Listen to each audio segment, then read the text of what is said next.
Bonjour à toutes et à tous, on commence ce tour de la presse sportive en Italie. Pisté par l'OM, Alexis Sanchez est désormais libre de s'engager avec le club phocéen. L'Inter Milan a annoncé ce lundi 8 août avoir trouvé un accord pour la résiliation du contrat de l'attaquant chilien, qui courait jusqu'en 2023. L'expérimenté attaquant chilien Alexis Sanchez, 33 ans, a rompu lundi son contrat avec l'Inter Milan, un an avant l'échéance, avant de peut-être rebondir en France sous le maillot de l'Olympique de Marseille.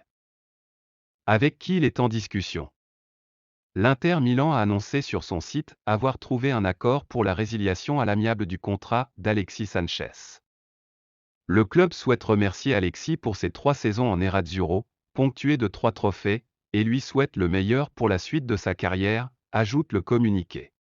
Toujours en Italie où l'international belge Dries Mertens, meilleur buteur de l'histoire de Naples, a rejoint Galatasaray après son départ du club italien. L'attaquant a signé un contrat d'1 an.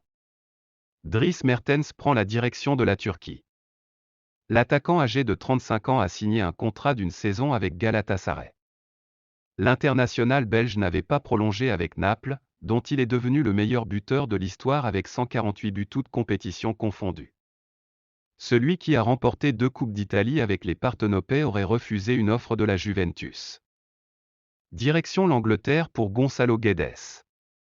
L'attaquant de Valence va rejoindre la colonie portugaise de Wolverhampton 5 ans après son arrivée en Espagne, a annoncé le club chez lundi, qui aurait déboursé 30 millions d'euros pour s'offrir l'ailier.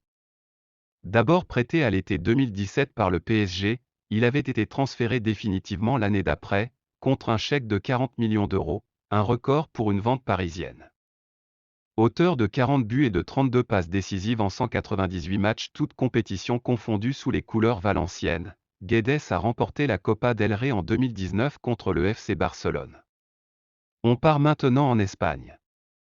Alors que le Barça a trouvé un accord contractuel avec Marcos Alonso, un obstacle empêche les Blaugrana d'entamer les négociations avec Chelsea, pour le transfert du latéral gauche espagnol.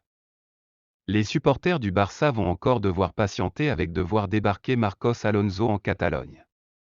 Selon Sport, si un accord de principe a été trouvé avec l'agent du latéral gauche espagnol pour les 3 prochaines saisons, un dernier obstacle empêche le début des négociations avec Chelsea. Le quotidien catalan explique que le directeur du football des Blaugrana, Mateu Almani, attend que la question de l'enregistrement des joueurs soit clarifiée, avant d'entamer les ultimes démarches avec les Blues. Le Barça attendrait une confirmation officielle de la Liga d'ici jeudi, et pourrait alors trouver un accord avec Chelsea pour le transfert de Marcos Alonso. De son côté, le joueur attend patiemment son heure, alors que le FCB espère dépenser moins de 10 millions d'euros pour le recruter. On termine ce tour de la presse sportive en Angleterre où Sky Sport rapporte ce lundi que la Juventus et Manchester United ont trouvé un accord pour le transfert d'Adrien Rabiot. Les termes de ce contrat doivent toutefois être discutés avec le milieu de terrain français. Les choses s'accélèrent dans le dossier Adrien Rabiot. Selon Sky Sport, son club de la Juventus, avec lequel il a encore une année de contrat, a trouvé un accord avec Manchester United concernant le transfert du milieu de terrain de 27 ans. Les termes de ce contrat doivent encore être discutés, précise le média britannique. Longtemps désireux de recruter le joueur du Barça Frenkie de Jong, les Red Devils se seraient tournés vers l'international tricolore ces dernières heures. Les prestations peu rassurantes de Fred et Scott McTominay dans l'entrejeu dimanche face à Brighton ont peut-être convaincu le board du club mancunien de passer à la vitesse supérieure. Rappelé à l'ordre par Massimiliano Allegri l'an passé.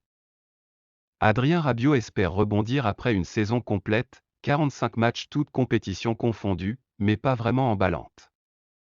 L'ancien Parisien a même été absent de la tournée américaine pour des raisons personnelles alors que, en coulisses, on discute d'un transfert de Leandro Paredes vers la vieille dame. De quoi remettre un peu plus en cause le statut de Rabiot, qui pourrait trouver chez le 6e de Premier League la saison dernière la porte de sortie parfaite. Voilà, c'était tout pour aujourd'hui.